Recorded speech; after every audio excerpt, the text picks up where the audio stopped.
It is hailing, lightning, and thunder outside today, so we're making some chorizo in the house. I don't know what's up with this weather. Oh my gosh.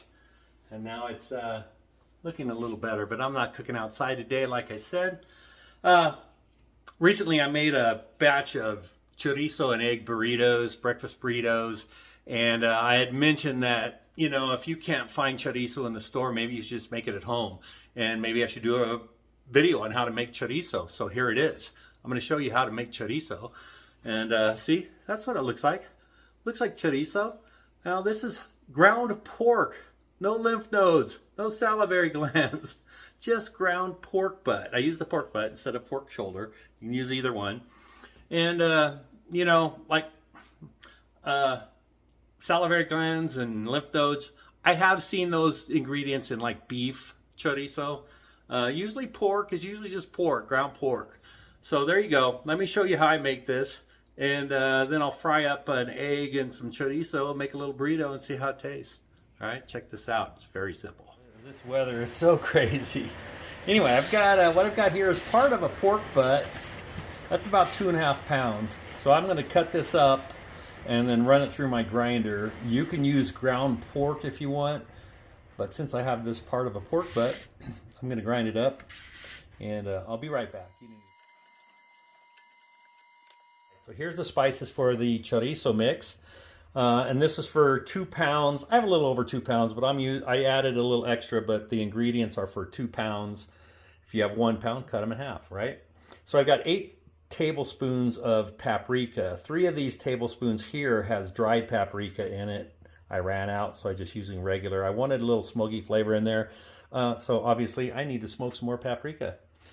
So we got a tablespoon of ground cumin, 2 tablespoons of red chili powder, 2 tablespoons of ancho chili powder, 2 teaspoons of dried oregano, 2 teaspoons of dry coriander. I didn't have coriander, so I'm substituting with basil, and that is totally fine.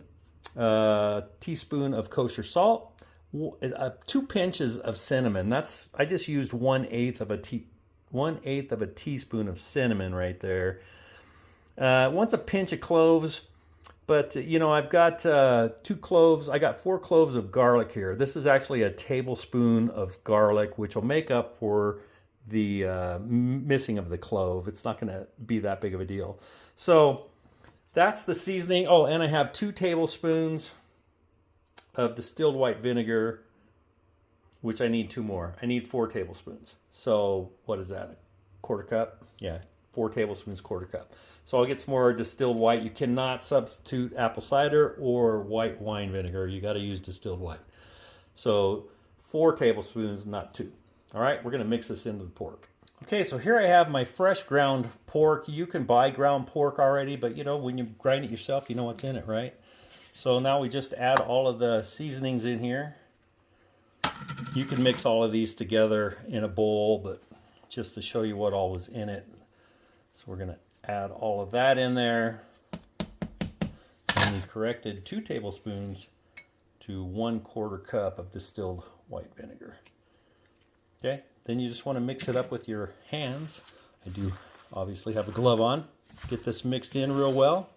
And when you're done mixing this, you're going to have a couple pounds of homemade chorizo.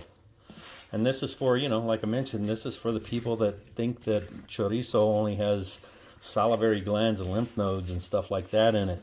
Now, what I find mostly when you see those as ingredients, it's usually in the beef chorizo. I've looked at a lot of pork ones. Every now and then you'll see a weird ingredient, but for the most part, it's ground pork butt, pork shoulder. So let me get this mixed up and we'll have our chorizo done. So here's a little bit of that fresh made chorizo. I'm going to get this cooked up real quick. We'll add an egg, a roll of burrito, we'll do a taste test. All right, so you want to cook your chorizo till it's done. Since it's red, it's hard to tell when it's done, but you got to go 4, 5, 6 minutes, medium heat, and you can kind of tell when it's done. The chorizo kind of crumbles when you tap on it. Then you know it's cooked. If it didn't crumble, it's still kind of sticky and not cooked. So anyway, let me spread this out to the side and get an egg in here.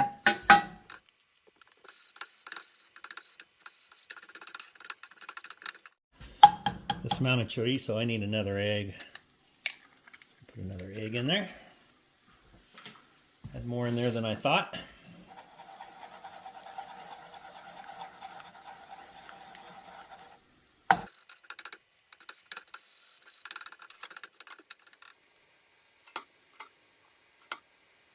There you go. There's my chorizo and egg burrito. I guess I was gonna take a piece of it to the side, but we'll do a taste test of just the chorizo and egg. Better than store-bought. Wow. All right. If you can't find chorizo in your stores, or a good one anyway, there are good ones out there. There's good ones in the tubes. I had some guy tell me that where he lived, the tube was the best. So it just depends where you live, I guess. If you get good chorizo in a tube, stick with it. If you want to make it yourself and know what's inside of it, grind up some pork butt or pork shoulder, make your own. Very tasty, very delicious. Thanks for watching. Hit that like and subscribe. Next time, the weather will be nice and we'll go outside. We'll cook something outside, but for today, that's how you make your own chorizo. I hope you come back, and I hope you have a great day.